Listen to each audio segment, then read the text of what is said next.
Greetings and welcome to the Domo First Quarter Fiscal Year 2025 Earnings Call. At this time, all participants are in a listen-only mode. A question-and-answer session will follow the formal presentation. If anyone should require operator assistance during the conference, please press star zero on your telephone keypad. As a reminder, this conference is being recorded. It is now my pleasure to introduce your host, Peter Lowry, Vice President, Investor Relations. Thank you. You may begin. Good afternoon. On the call today, we have Josh James, our founder and CEO, and David Jolly, our Chief Financial Officer. I'll lead off with our safe harbor statement and then on to the call. Our press release was issued after the market close and is posted on the Investor Relations section of our website, where this call is also being webcast. Statements made on this call include forward-looking statements related to our business under federal securities laws. These statements are subject to a variety of risks, uncertainties, and assumptions. These include, but are not limited to, statements about our future and prospects, our financial projections, and cash position. Statements regarding the potential of our consumption model, statements about our sales team and technology, our expectations for new business opportunities, transactions, and initiatives, statements regarding our channel of communication and upcoming events, statements regarding the potential of artificial intelligence and its impact on our business, and statements regarding the impact of macroeconomic and other conditions on our business. For a discussion of these risks and uncertainties, please refer to documents we file with the SEC, in particular, today's press release, our most recently filed annual report on Form 10-K, and our most recently filed quarterly report on Form 10-Q. These documents contain and identify important risk factors and other information that may cause our actual results to differ materially from those contained in our forward-looking statements. In addition, during today's call, we will discuss non-GAAP financial measures, which we believe are useful as supplemental measures of Domo's performance. Other than revenue, unless otherwise stated, we will be discussing our results of operations on a non-GAAP basis. These non-GAAP measures should be considered in addition to, and not as a substitute for, or in isolation from, our GAAP results. Please refer to the tables in our earnings press release for a reconciliation of our non-GAAP financial measures to their most directly comparable GAAP measure, which we have posted in the Investor Relations section of our website at domoinvestors.com. With that, I'll turn it over to Josh. Josh? Thank you, Pete. Hello, everyone, and thanks for joining us on the call today. I'll start with our quarterly results. In Q1, we exceeded our revenue guidance and achieved positive adjusted free cash flow. Our billings were not on target, though we would have substantially met our guidance if it weren't for one large non-renewal. With the exception of that one contract, our gross retention would have been 6 percentage points higher and come in closer to 89%. While our near-term results are not where I want them to be, I do remain confident that we're focused on and executing in the right areas, which should have us back to growth in the near future. We continue to get positive signals from our consumption customers. More and more consumption deals are coming up for renewal, and while it's still a small sample size, we think it's big enough to be directionally indicative. Gross and net retention for consumption renewals in Q1 were significantly higher than our seat-based customers. In fact, net retention for the consumption cohort was greater than 115% in Q1, which is higher than we've ever seen. And gross retention was 96%. As we look forward to Q2, we have 3 times the sample size, and the numbers are equally encouraging. With results like these, we are very focused on converting our customer base to consumption as fast as possible. In Q1, over 90% of our new contract dollar value was on consumption, and now we have over 30% of our total ARR on consumption. We continue to believe this number will be over 50% by the end of the year. Diving into consumption, several years ago, we noticed that the relationships with some of our customers weren't as strong as we wanted them to be. We were having trouble getting in front of the CIO and had competitors in other departments also signing big contracts. As a result, we sometimes found ourselves stuck in a single use case. And even when customers wanted to try to expand to other use cases, the permissions required internally for our customers on a seat-based model made it difficult to do so. It limited our ability to spread virally and impeded our growth. This made it clear that something needed to change, which is why we began exploring a consumption model. More recently, as we saw the economy turn, leading to CFOs putting pressure on CIOs to cut spend, particularly software spend. Decisions were made based on which vendor could be most aggressive on costs, and vendor consolidation became the mantra of the day. We won some of these battles, and we lost some. But even when we won, we often had to cut the price dramatically if it were in a situation where we had a single use case and not a wall-to-wall enterprise license agreement installation, or ELA. So, if we were not embraced as a strategic multi-use case solution with multiple departments, with the CIO's blessing, we became vulnerable. And that's exactly what happened with our large non-renewal this quarter. They were a customer for 8 years and had renewed 7 times, but we had struggled to break out of that single use case. As a result, we lost that account due to a CFO-driven cost-cutting directive focused on tech consolidation. These factors have played a large part in our retention, dropping from our historic rates of about 90% to recent results in the low 80s.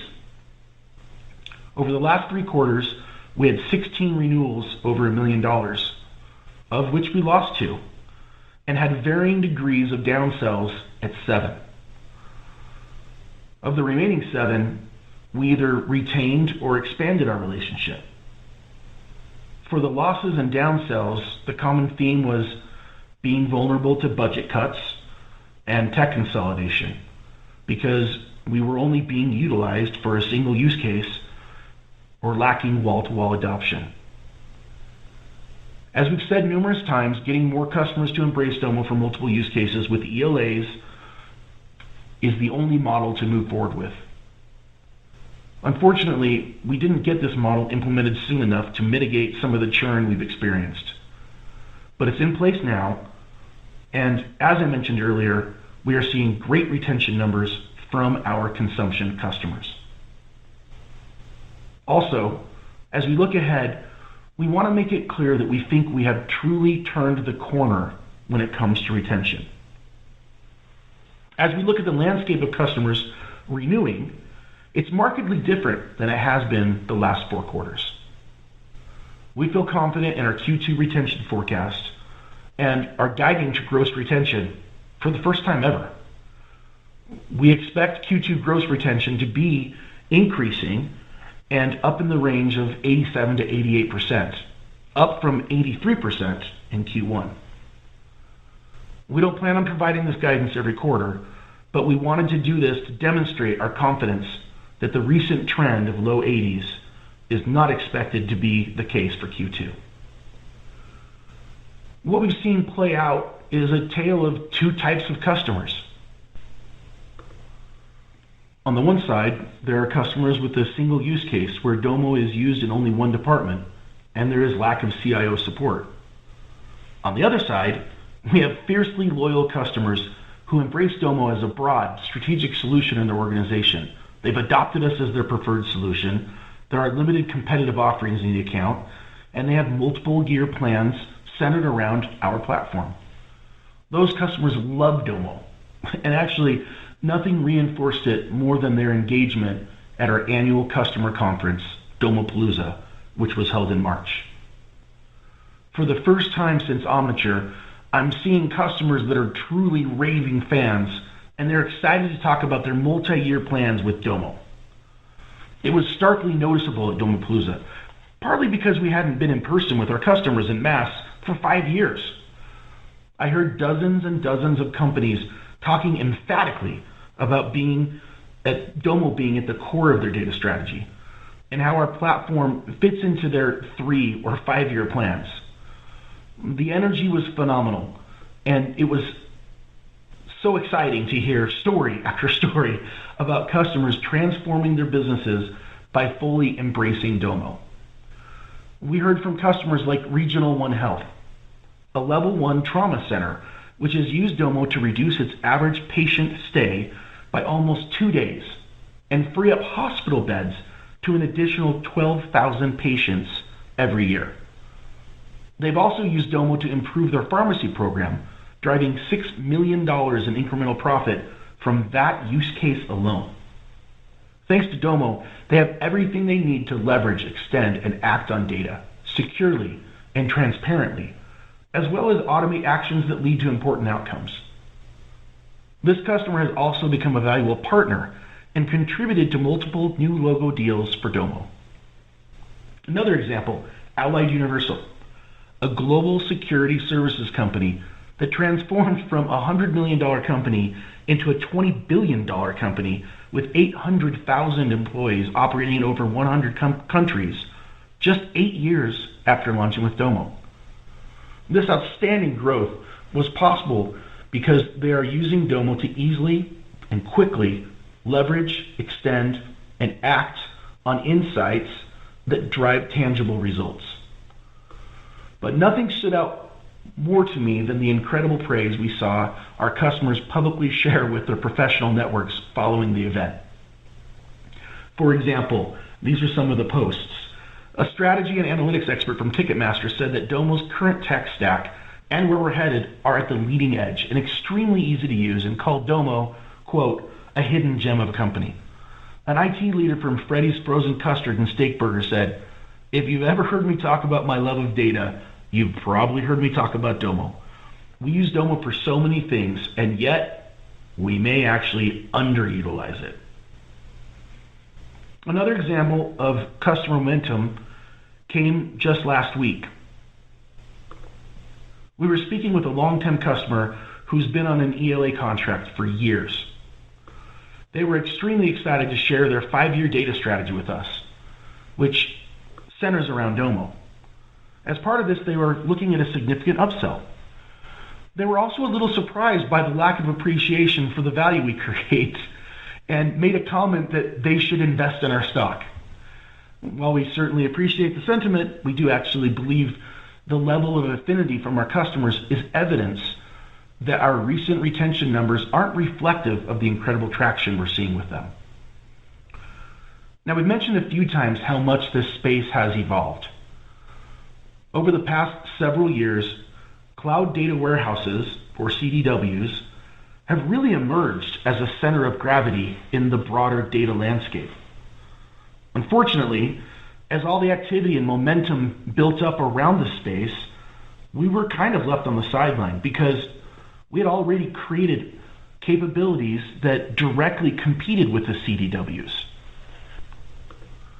As these cloud data warehouses rapidly expanded their businesses and impact, it became clear we needed to change our backend to align with these CDWs and remove the friction that existed, which brings us to today.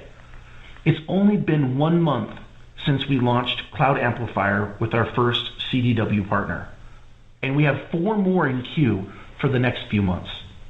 Astonishingly, we already have 47 opportunities in pipeline, with 12 net new relationships, where a CDW brought us into customer conversations that would have traditionally gone to one of our competitors. Let me tell you about the other momentum we're seeing with partners, and this is all very recent. In the last few months, we participated in more than a dozen partner events. Since April 1st, we have led over a dozen partner enablement trainings and also conducted more than 90 account planning and joint customer calls. And just in April alone, we held more than 300 sales calls where the prospect mentioned a CDW partner, which is a significant increase over prior months as our customers and our sales executives start to understand and realize the benefit that comes by aligning with these CDW partners. Across the board, the feedback is extremely positive. In fact, one CDW told us they have never been able to get data into their product as quickly and easily as they did using Domo, providing access to data that they thought was out of reach. Their reps are starting to close deals with us and quickly calling us again to introduce us to their other accounts because it speeds up their time to close. Here are several examples of how becoming a better ecosystem partner is helping us win in the market. One new logo win this quarter was with a manufacturing company that chose Domo and Databricks over Microsoft Fabric. That choice lets the customer easily leverage existing investment in their cloud data warehouse, while giving businesses and their users the real-time insights they need to run their business. Another new logo win this quarter was with a pet care company, where a former Domo customer became their head of operations. And as a condition of her employment, she required that she would be able to deploy Domo company-wide for data management. Another example of the affinity that comes when customers embrace broader use cases with Domo. The deal closed within 1 month of an on-site meeting with the executive team. In this case, Domo will sit on Google Cloud and data will be distributed throughout the line of business with Domo. Another example is a very well-known restaurant chain that chose Domo to replace Tableau this quarter. The company historically used Tableau on Snowflake but switched to Domo because we easily scale across hundreds of users, offer compelling mobile capabilities, and delivering outcomes quickly, all while leaving their data in Snowflake. And then the last example I want to share is where we have continued to see strong momentum and upsells on consumption conversions as well. One customer that converted to our consumption model that I want to highlight this quarter was with an account-based marketing firm, where we had a 30% upsell, primarily because of our ability to integrate with another well-known CDW. Our ecosystem investments are producing results, and we're very excited to see the extent to which it impacts our top line over the next few quarters. I'm extremely pleased with the progress we are making as we start closing deals and seeing more and more pipeline generation. And with that, I'll hand it over to Mr. Jolly. David? Thanks, Josh. While we're still seeing a challenging market environment, we were able to slightly exceed our revenue guidance. Total revenue was $80.1 million, a year-over-year increase of 1%. Subscription revenue represented 90% of total revenue and also grew at 1% year-over-year. Q1 billings were $65.5 million. We have continued to see challenges in our traditional go-to-market channel, which further highlights that the timing is right to lean into the partner channel. Reinforcing Josh's earlier point, our billings were primarily impacted by one large contract that didn't renew. Excluding this one renewal, we would have substantially met our billings guidance. Our gross retention was 83%, and with the exception of that one large contract, would have been 89%. Our net retention was 88%. That said, we expect our Q2 retention to be in the 87 to 88% range, which gives us a foundation to start to get back to growth. Now let me review some of the other Q1 metrics. Current RPO was $230.5 million, and our total RPO declined 3% year over year to $346.3 million as of April 30th, 2024. On a dollar-weighted measure, we continue to have approximately 2/3 of our customers under multi-year contracts. Multi-year contracts benefit us in a number of ways, particularly on the retention front. We've recently taken actions to incentivize our reps and customers to enter into multi-year contracts and expect that this will help improve our retention results in future periods. Moving on to margins and profitability, our subscription gross margin was 83.4%, down 2.6 percentage points from Q1 of last year, due primarily to customer data usage outpacing revenue growth. Historically, our contracts haven't had data caps, so this isn't surprising. In fact, we're glad to see customers using the product more and more. Thankfully, we're already well on our way to getting our customer base moved over to consumption contracts, which will better align our revenue with customer data usage. We may see near-term fluctuations of a point or two, but over the long term, we expect our subscription gross margin to stabilize in the mid-80s. Non-GAAP operating margin was negative 9.2%, down 7.2 percentage points from a year ago, primarily due to hosting Domopalooza as an in-person event this year and fees related to the extension of our debt facility. Non-GAAP net loss was $12.3 million compared to $6.1 million a year ago. Net loss per share was 33 cents based on 37.5 million weighted average shares outstanding. Because we're in a net loss position, all share and per share amounts are the same for basic and diluted. In Q1, cash flow from operations was $1.9 million, while adjusted free cash flow was $0.5 million, and our cash balance increased $0.2 million from last quarter to $61.2 million. Now let me talk about guidance. As Josh discussed, we've been making foundational changes to our go-to-market.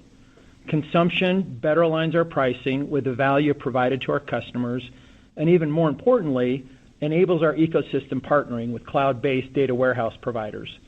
In addition, research shows that deals done with partners tend to have stronger retention, shorter deal cycles, and result in much more efficient customer acquisition.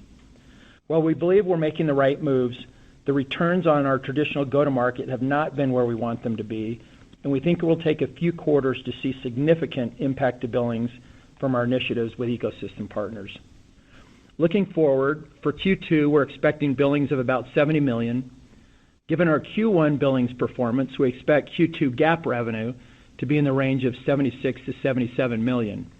We expect non-GAAP net loss per share of 26 to 30 cents, assuming 38.4 million weighted average shares outstanding. As we've stated before, we are committed to being free cash flow positive for the full year, and we'll make adjustments as necessary to achieve that goal. However, there will be variability in the interim quarters. I'll now hand it back to Josh for some concluding remarks. Josh? Thanks, David. It's been fascinating to see how this space has evolved over the past 14 years. When we started, there were no complete integrated data platforms. Data was siloed offline, online, and in hundreds of disjointed, disconnected systems. We put all of the offerings required together in the cloud so customers could finally have the right experience, and that meant we had to build the entire data stack. At the time, we didn't have the distribution of the biggest tech companies, but we were solving problems that every CIO was trying to sort out.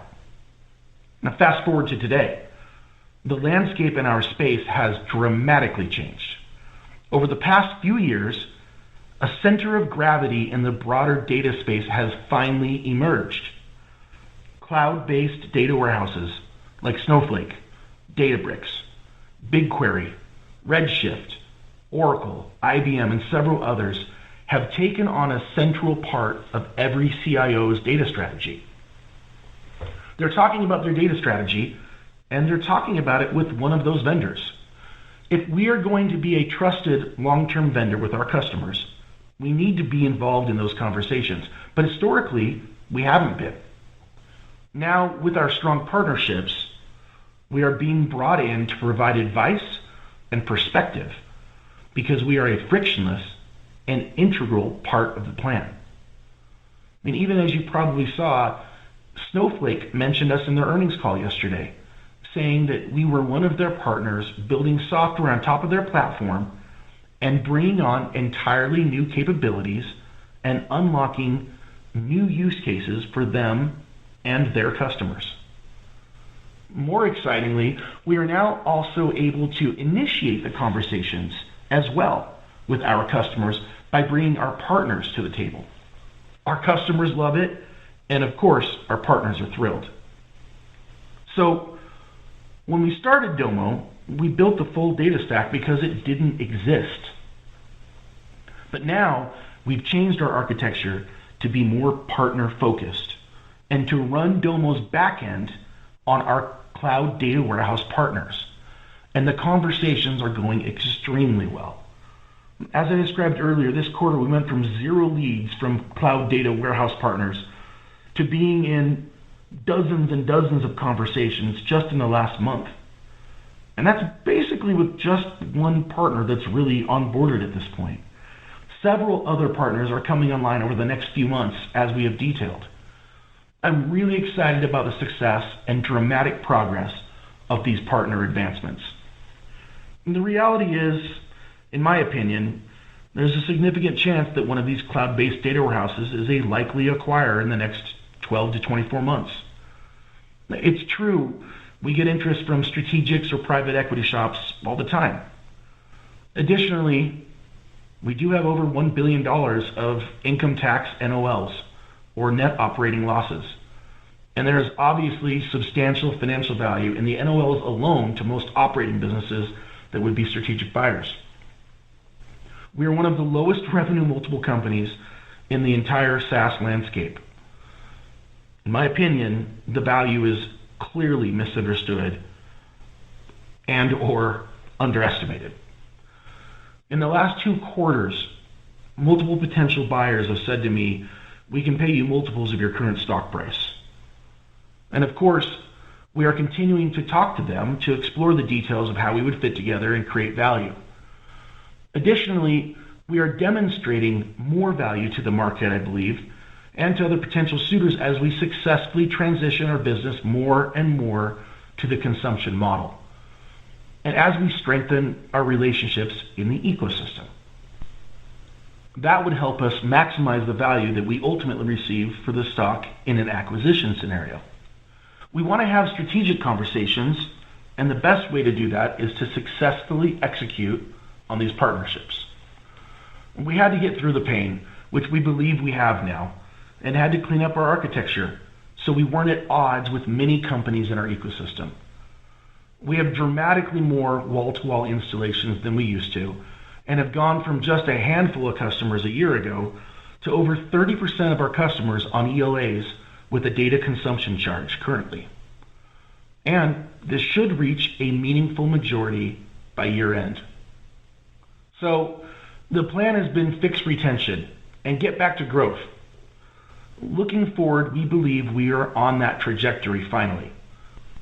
Our ecosystem efforts are showing great signs of life, and I believe we'll either end up with several partnerships and revenue growth north of 20%, or I believe we'll sell to one of several potential strategic parties at a substantial premium that is multiples of where our stock price is today, or to one of many interested private equity shops.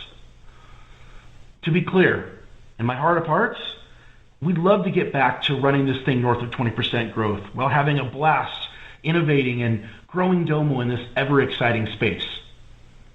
That said, if we shoot our shot, but we still believe the best move to optimize the long-term risk-adjusted stock price for shareholders is to sell the company, then that is absolutely what we will do, just like I did last time with Omniture. With that, we will open the call for questions. Operator? Thank you. And ladies and gentlemen, at this time, we will conduct our question and answer session. If you would like to ask a question, please press star 1 on your telephone keypad. A confirmation tone will indicate that your line is in the question queue. You may press star 2 if you would like to remove your question from the queue. For participants using speaker equipment, it may be necessary to pick up your handset before pressing the star keys. One moment, please, while we pull for questions.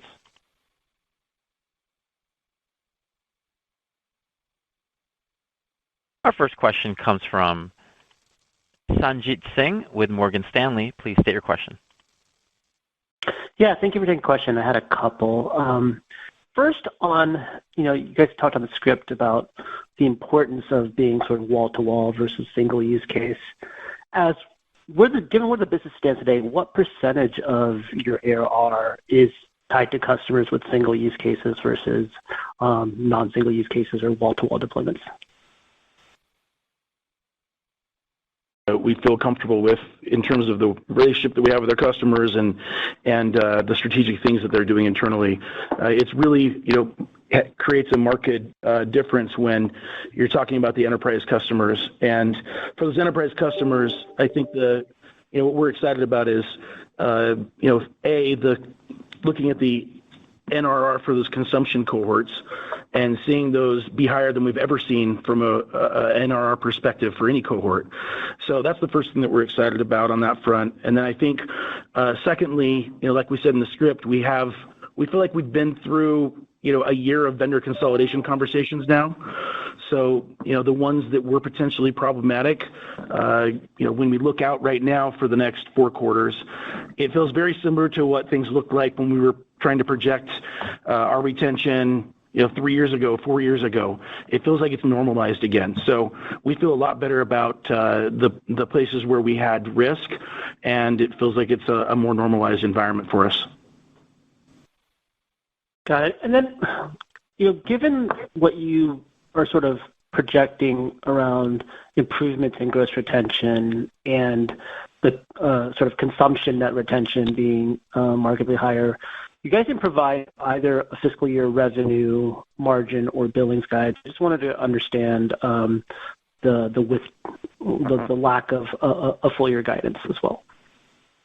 I think this is David, and I'll provide some thoughts there. I mean, there are a lot of variables right now. I mean, obviously, we had a contract that didn't renew last quarter. That was kind of a one-off. But as we said, we're looking at improved retention. And then the thing that I think is most exciting, we've only been live on this CDW, I think Josh indicated in the script, for a very short period of time, and I've been really, the activity has far exceeded my expectations, and I think, given that variability, we don't believe that we've got the visibility to guide that at this point, and so we want to get some more insight into how this partner ecosystem play is working out before we provide some more insight there. Got it. And then one last one, if I may, and I promise to cede the floor. Josh, on your comments on, potential exit options for the company in terms of a strategic sale or a sale to PE, I'm wondering why that wasn't on the table sooner, because in some sense, right, you guys have gone through multiple go-to-market transitions. What you're actually trying to attempt is pretty difficult on sort of the order of difficulty scale, in terms of changing your go-to-market, investing in partnerships, going through a business model transition. None of that's particularly easy. And if you look at your peers in this space, they've all sort of gotten married with larger platforms, and there's no public sort of business intelligence companies sort of left in the market anymore. So I guess I want to understand, why hasn't that been the answer earlier versus now when we're going through a downturn in the fundamentals, that you're sort of highlighting that as the opportunity now. Yeah, I appreciate the question. I think the biggest thing is just clarifying it for folks, because we do get so many follow-up questions, whether it's follow-up questions after earnings call or when we go to investor conferences, or especially if I'm not in the room, there's a lot of questions to the rest of the team about, Josh would probably never actually sell. And we repeatedly say, no, we would. And we're going to do everything we can to maximize the shareholder value. And since it just continues to be a question with an assumption that actually isn't the case, that we wouldn't do it, we thought that we'd be very explicit about it. To your point about, the number of independents that do what we do, we think that leads to the big opportunity that we're in. And, of course, people make offers. We entertain those conversations, and we continue to sort out, okay, what does that look like in a combination scenario? Where's the upside? How do we create the value?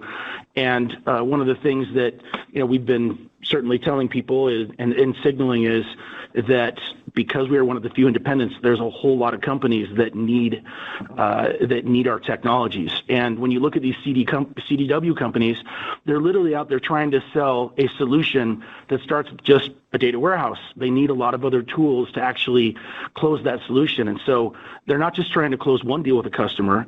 In almost every scenario, there's 3 or 4 vendors that are in there, sometimes 5 vendors when you include the consultant. And instead of, talking to 5 vendors and trying to close a deal, now that we can have our back end be on the CDW, it's literally the CDW plus us and, 2 vendors, and you got your deal closed. So I think that's why the CDWs are falling in love with us, and that's why they're excited about what we're doing. And I think that definitely accrues a lot of value to the organization. So, it's not a difference in stance in terms of the willingness to be able to to sell. It's just being really explicit about it, because given the common A, common B, it's led to some confusion about what our willingness is. And so we just wanted to be really explicit about that. I think the other thing that you mentioned just about, a variety of changes going on. You're right. It has been a lot of changes. It's been a lot of work internally. I'm super proud of the team, that everyone, that all the work that we've gone through here. But the good news is, those changes that you referenced, we're pretty far down the path on all of them now. We feel like on consumption, we can, not declare victory. We still have ways to go, but we have over 33% of our business that's transitioned in the last year. That's pretty good progress at a pretty rapid pace, and we think that pace has an opportunity to accelerate. And then, secondly, when you think about the ecosystem, we've been working on that for well over a year as well, getting the back end so that we can put our back end on any of the CDW partners that we have. And as of 3 weeks ago, we have our first one, and we've gotten a tremendous amount of activity, deals closing, lots of pipe, and that's just one. We have 4 more coming online in the next 2 months. So, we think that the fact that we're still, free cash flow positive, recurring revenue business of substantial size, the only independent one that can provide a lot of value to a bunch of potential acquirers is worth pointing out. And we think, like I said, over the next 12 to 24 months, especially as some of these benefits accrue to us and accrue to our business, and people can and start to value that and also see the way that we're working with them, it provides a lot of opportunity to have those conversations. Thanks, Josh. Appreciate the thoughts. Yeah, you bet. Thanks for the question. Thank you. And our next question comes from Derek Wood with TD Cowen. Please state your question. Oh, great. Thanks. It's Andrew on for Derek. Question on the consumption traction, which has clearly been pretty good. You've been growing at like 500 basis points the past couple of quarters. If I kind of blow that out, it would be 45 by year end, but you're saying over 50. So maybe there's something in the back half that could kind of accelerate that, and kind of can that also accelerate billings and net rev retention? Yeah, great question. I'll start in, and then David might have a few things to add as well. But given the success that we're seeing there, and again, highlighting what we see from that cohort of customers that are already renewing, that have been on consumption for over a year, and it's a big enough sample size that we feel comfortable that it's directionally accurate and indicative of the future. And then we look at it again for this quarter, and seeing almost 3 times the sample size, and also the same kind of high 90s gross retention, north of 115% net retention. These are great numbers. And so, of course, we want to lean to it even more. And to your point, yes, we got some of the early wins. We were able to train the sales executives and the team, and they've been great about getting on board with helping our customers understand the benefit of being on consumption as well. So we got to where in 90% of our new logo deals that we close in a quarter will be on consumption. So now the big opportunity is, what do you do with all the renewals? And we have kind of been letting that naturally happen. And since we've been seeing these great benefits that are accruing to the business from it, we've now gone and said, all right, let's be extremely declarative and deliberate about this as well. And so, we've created incentives, we've created spiffs, we've created a lot of training, and I think you're going to see a big portion of our renewals start to transition at a much more rapid pace than they have been the last few quarters over to the consumption model, over to the ELA with a data consumption charge model. So we think that we do have an opportunity to accelerate that. And then, I'll let David talk about what that does to billings and cash flow and stability and retention. Yeah. So just maybe to add just a little bit of additional what Josh, it's been a process, certainly. When we started down this, we wanted to make sure that we had the motion right. And then, there's a lot of little nuances to it that aren't just like super obvious at the outset, but it's making sure that all these customers have the visibility on their data usage, and, how can we help them optimize that and be efficient there as we transition them from, a seat license to a consumption model. And so, there's a little bit more to it. And as we've gotten that motion in place, we now feel like we're at a point that we can accelerate, and as Josh said, incentivizing our customers and putting some spiffs out there for our customer service people and sales people to help accelerate that. That's been the process, and so we feel like we're in a pretty good place now to move even a little bit faster. I think we continue to see what we hoped that we would with this consumption cohort, and that is, as Josh indicated, better retention, better NRR, and then, upon conversion, the one thing that we see consistently with our customers is that they continue to get more and more value out of the platform by seeing the increase in data that they're using. And so then it's just a process of getting them in the right size of contract, and in most cases that that includes upsizing the contract and just helping them with their use cases, and again, now it's just a process of accelerating. Yeah, great. Thanks. And David, so appreciate the gross retention guide for Q2. Kind of certainly a big improvement there. Would indicate you're through the worst on that front. But then back to Sanjit's question on the lack of full year guide. Can you just maybe spell out what the biggest components and variables are there, and kind of help us get more comfortable with the second half numbers?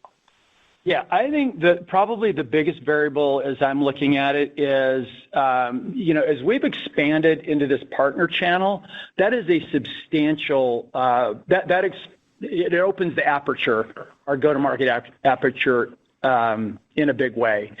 And again, as Josh indicated, we went live on the first cloud data warehouse about 3 weeks ago, and we're being involved in so many more conversations today about data strategies and other things that our customers that we weren't even being invited to in the past as a result of these ecosystem partnerships. And so because we think there's so much potential there, I think, to throw a number out there that just, kind of increases the range probably doesn't give a lot of value to you guys at this point. So we want to wait and get a little bit more visibility over the next couple of months, and as we get that, we will provide some more discrete guidance. Okay, thanks. Thank you. And our next question comes from Patrick Walravens with Citizens JMP. Please state your question. Oh, great. Thanks. Can you guys hear me? Yeah. Yes. Okay, good. It was good to hear Snowflake mention you guys. I totally agree with that, and it shows us the right direction. So, David, just a couple quick ones for you. You guided EPS 21 to 25, and it ended up at negative 33. What was the disconnect there? Because revenue was fine versus the guidance. Well, yeah, I think, in terms of revenue, it stepped down a little bit from the revenue in the first quarter.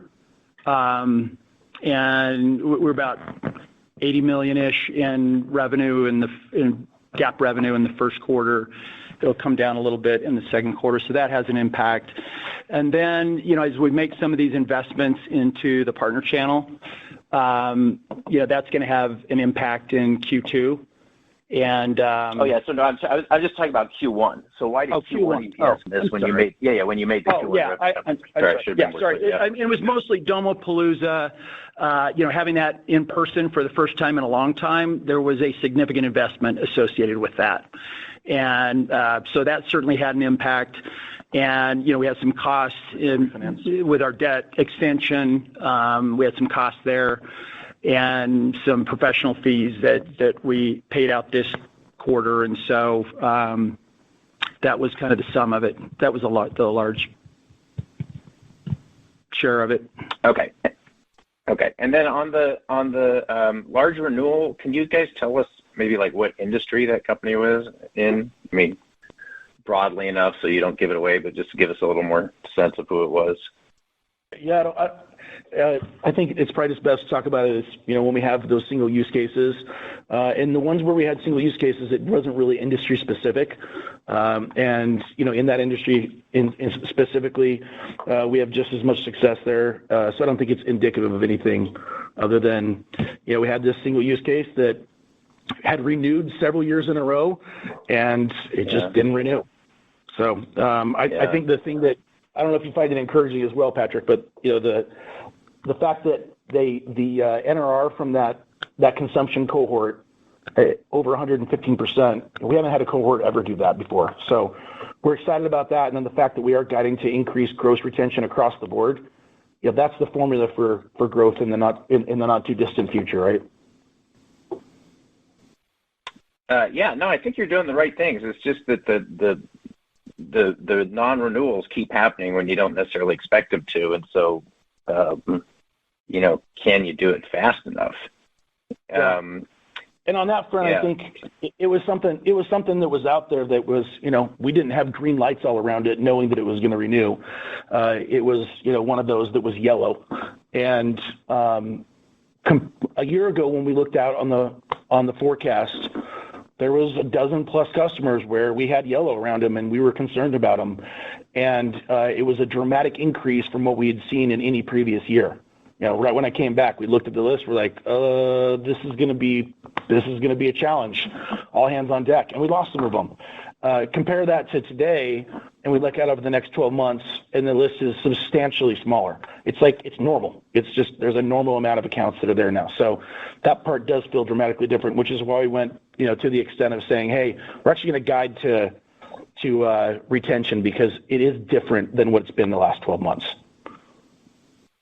Okay, great. And then David, two more for you. Just, rough order of magnitude, because there's not that much cash, right? What will the cash burn look like in F2Q? I think we're just gonna say that and we're committed to this, that we will be free cash flow positive for the year. So there may be a little bit of variability over the next couple of quarters, but the way we've set our plan, we'll be free cash flow positive and be adding to our cash balance this year. So I'm not concerned that we're gonna dip down into a dangerous level or anything like that. It's well within a reasonable range. Okay, and then last one, just remind us, I know you extended the debt, but so what is the current amount, interest rate, and when does it actually come due? Yeah, I think, the face amount is $100 million. It has some PIK interest that's accreted up a little bit beyond that to 115 or so, 119 actually, I think. And it's due in April of 26. So just under 2 years. Okay. All right. Thank you, guys. Thanks, Pat. Thank you. And our next question comes from Eric Martinuzzi with Lake Street. Please state your question. Yeah, I wanted to revisit the large non-renewal. Do we know, obviously they were using the product and then made a decision, as you said, a CFO-driven decision that we got to consolidate on our tech spend here, but they still have business intelligence needs. Do we know what product they're using in the absence of Domo? No, the feedback that we've gotten is all of our customers, the quote that we got back was they felt like mom and dad got a divorce. It really wasn't about what was good for the kids, good for the business. It just was 100% CFO driven. They fired their CIO. They got a new CIO. They said, here's the metric that we got to hit from a finance perspective. Had nothing to do with which vendor they were using where, what value they were getting from each vendor. There was a vendor that had a broader footprint than ours, and that was it. That was the decision. I think, broadly speaking to our enterprise business, it's actually still doing really well. I think one of the metrics is interesting. Over the last 12 months, the number of accounts that are paying us more than $500,000 to $1 million has actually increased by 33%. So it's still a really healthy business. There were a handful of customers that were somewhat loose and that we needed to go through a renewal cycle on and either right size or We lost a couple, but again, looking out in the future, we got into a higher retention number, and we feel really good about that. And it does feel like we've been through that year of vendor consolidation, and things are much more stable. Yeah, and Eric, I don't just want to point on, on that, focus on that one-off, but they had massive layoffs and other things. I mean, it was a big cost cut, and they used tech as as one of those areas that they were going to consolidate and reduce. So it certainly wasn't a product market fit issue. Mm-hmm. Okay, and you gave some good insight on the install base, basically kind of boiling it down to one type of customer versus another type of customer. What about new business? What are you seeing as far as the pipeline, and then B, the length of the sales cycle? Yeah, I think the thing that we're probably most excited about there that's going to change is just as we add these partner leads. There's dozens of partner leads that are in there that weren't there 60 days ago, and the likelihood of those deals closing, I think, improves, right? Because you're there, you're part of the overall data strategy. You're bringing multiple vendors in. Our partners are absolutely thrilled when we call them and say, "Hey, we got visibility into a deal, and your name came up. You guys should come in with us." And you do that once, and they turn around and do it 3 times back. So we definitely feel like our ability to close the pipeline, is improving as we get better with this partner motion. But that length of sales cycle, let's set aside the CDWs. Any insight, any change versus 180 days ago? Yeah, it feels like things have kind of stabilized. There's still not customers that are out there, looking to spend money on software every time you turn around the corner. But the deals that are happening, especially around AI readiness, prepping your data, that's where we're seeing opportunity for sure. Got it. Thanks for taking my questions. Thank you.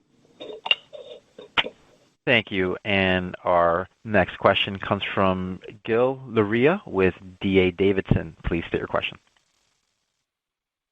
Thank you. Appreciate the openness in talking about the willingness to sell, but especially on a public call, since we do still have you on the public call. Can you help us with where you are in the process? Usually, if you have a sense for how high a bid would be, that means there was a specific number possibly presented to you by the bankers for the buyer. Have you hired a banker to look at strategic options? It's a loaded question for us since we're not allowed to recommend bankers, but everybody on this call has a colleague and would be happy to share a phone number. But is that where you are in the process, or was this just more at the point of willingness as opposed to pulling the trigger on exploring strategic options? Yeah, we haven't hired a banker. It's conversations you have with relationships on either strategic sides or the private equity side, and that's how the conversations start, right? You have a conversation and someone says, you say that's not where you're focusing your time. The company's not for sale. They come back and they say, here's a range that we'd be thinking. Does this get your attention? You're like, that's something that we should explore, and let's start talking about how things would look together. And then often that turns into, the best thing we could do is build a go-to-market motion. As we build a go-to-market motion, then people can get more comfortable about what the value that's going to be created because you see the take rates inside your organization. So it's still at the beginning of the conversations. We haven't hired bankers. But at the same time, I've been through these before. When they go fast. And usually it's somebody that's, trying to not give everyone a chance to get to know the company as well as one may. So just, again, the point was making sure that people know there's an absolute willingness there. And beyond a willingness, we think there's a chance to get this thing back to 20% revenue growth, and we think we can do it in the not too distant future. And as we go about that, hopefully that's where things end up.